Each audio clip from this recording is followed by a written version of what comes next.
4 राजगद्दी और वनवास अत्यंत विस्तृत दिव्य अध्याय। अयोध्या, जिसे धर्म की राजधानी कहा जाता था, उस दिन स्वर्णिम उत्साह से चमक रही थी। राजमहल के श्वेत संगमरमर पर सवेरे की धूप ऐसे पड़ रही थी मानो स्वर्ग से देवताओं का आशीर्वाद उतर रहा हो। हर घर में तैयारियां थीं। कहीं हल्दी घोले जा रहे थे, कहीं चंदन की सुगंध हवा में फैल रही थी। बच्चे खुशी से उछल रहे थे, आज हमारे राम भैया राजा बनेंगे। बुजुर्ग आशीर्वाद दे रहे थे, अब राज्य को धर्म का नया आधार मिलेगा। अयोध्या की गलियों से लेकर राजमहल के सिंहद्वार तक एक ही नाम गूंज रहा था, जय श्री राम। दशरथ का गर्व। राज सिंहासन के सामने महाराज दशरथ खड़े थे। उनके चेहरे पर एक पिता का गर्व और एक राजा का विश्वास एक साथ झलक रहा था। वह मन ही मन सोच रहे थे, राम, तुम्हारी विनम्रता, तुम्हारा त्याग, तुम्हारा धर्म सबूत हैं कि इस राज्य को सही हाथ मिल चुका है। वे जानते थे, राम सिर्फ राजा नहीं होंगे, राम एक आदर्श की प्रतिमूर्ति बनेंगे। कैकी जो राम को प्रेम करती थी, कैकी राम को बहुत चाहती थी। राम भी उन्हें मां कहकर आदर देते थे। उनका स्नेह ऐसा था कि भरत और राम में कोई भेद ही नहीं था। लेकिन यही वह बिंदु था जहां नीति ने करवट ली। मंथरा, चिंगारी जिसने तूफान बनाया। कैकी के कक्ष में मंथरा ने कदम रखा। उसकी आंखें लाल थीं, ईर्ष्या और महत्वाकांक्षा से भरी हुई।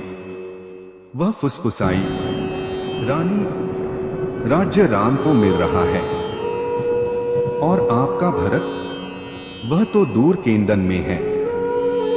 जब राम राजा बनेंगे, भरत का कोई स्थान नहीं बचेगा। कैकी ने शुरुआत में उसकी बातों पर विश्वास नहीं किया, पर मंथरा लगातार बोलती गई, धीरे धीरे घाव पर नमक की तरह शंका को बढ़ाती गई। रानी, सोचिए, अगर राम के बाद उनकी संतानों का शासन हुआ तो भरत का अस्तित्व कहां रहेगा? कैकी का मन डगमगाने लगा। एक मां के मन में अपने पुत्र के भविष्य की चिंता जग गई, और इसी चिंता ने भावनाओं का रूप बदल दिया। कोप भवन जहां इतिहास बदला। कैकी क्रोध में कोप भवन में चली गई। यह वह स्थान था जहां राजा के सामने अपनी इच्छा मनवाने का अधिकार था। उन्होंने आभूषण त्याग दिए, फर्श पर बैठ गई, अपने हृदय पर दर्द की छाया लिए। जब महाराज दशरथ वहां पहुंचे, उन्होंने देखा उनकी प्रिय रानी इस दयनीय अवस्था में। उन्होंने पूछा, कैकी, तुम्हें क्या हुआ? कैकी ने शांत स्वर में परंतु कठोर निर्णय के साथ कहा, महाराज, याद है आपने मुझे 2 वर दिए थे। दशरथ ने मुस्कुराकर कहा, हाँ रानी, वो 2 वर मैं आज भी दूंगा।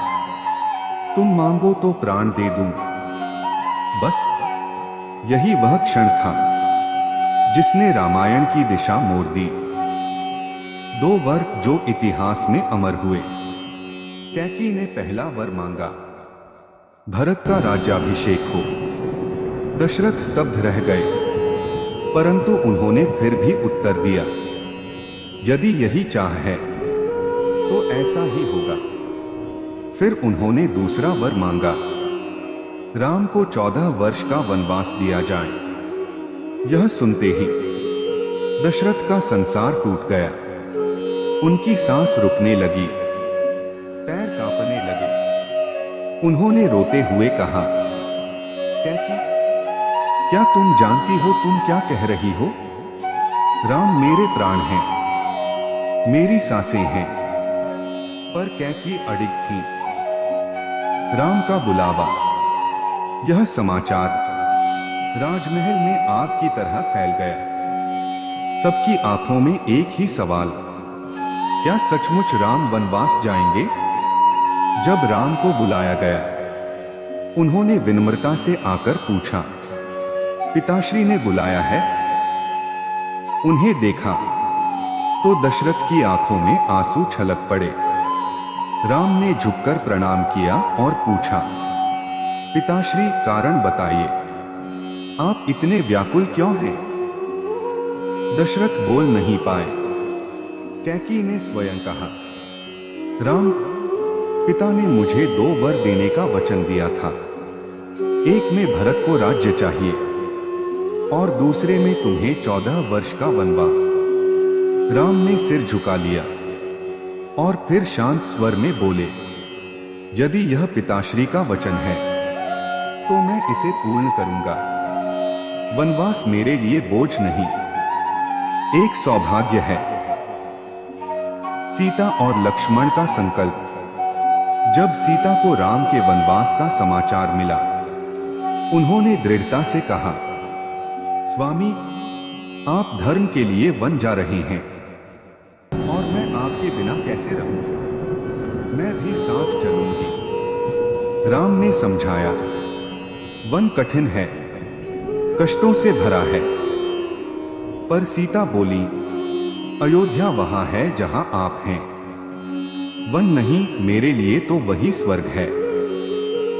लक्ष्मण भी आगे आए, भैया, मैं भी आपके साथ चलूंगा। आपके चरण जहां पड़ेंगे वही मेरा घर होगा। अयोध्या का वियोग। राम, सीता और लक्ष्मण ने राजसी वस्त्र त्यागे, कपड़ों को कौपीन और साधारण वसन में बदला, आभूषण उतार दिए और वनवास की तैयारी की। पूरी अयोध्या त्रिकुट पर्वत की तरह शोक में डूब गई। लोग रोते हुए कह रहे थे, राम मत जाओ, अयोध्या तुम्हारे बिना सूनी हो जाएगी। राम ने हाथ जोड़कर कहा, यह मेरे पिताश्री का वचन है। धर्म की रक्षा के लिए मैं अवश्य जाऊंगा। वन की ओर प्रस्थान इतिहास का सबसे भावुक दृश्य। सुमंत्र का रथ तैयार था। राम, सीता और लक्ष्मण रथ पर चढ़े। जैसे ही रथ आगे बढ़ा, अयोध्या की गलियां विलाप से भर उठी। कोई राम की आरती उतार रहा था, कोई उनके चरण पकड़ रहा था, कोई निराश होकर धूल में गिर रहा था। महाराज दशरथ महल की सीढ़ियों पर खड़े चिल्ला उठे, राम, राम, मेरे राम को वापस लाओ। पर रथ दूर जाता गया और राम के जाते ही राजमहल की चमक अचानक फीकी पड़ गई। रामायण का यह अध्याय बलिदान, प्रेम, त्याग और धर्म का शिखर है। यदि चाहे तो मैं अगला हिस्सा भाग 5 गंगा तट, श्रवण कुमार प्रसंग, निषाद राज और वनवास की पहली रात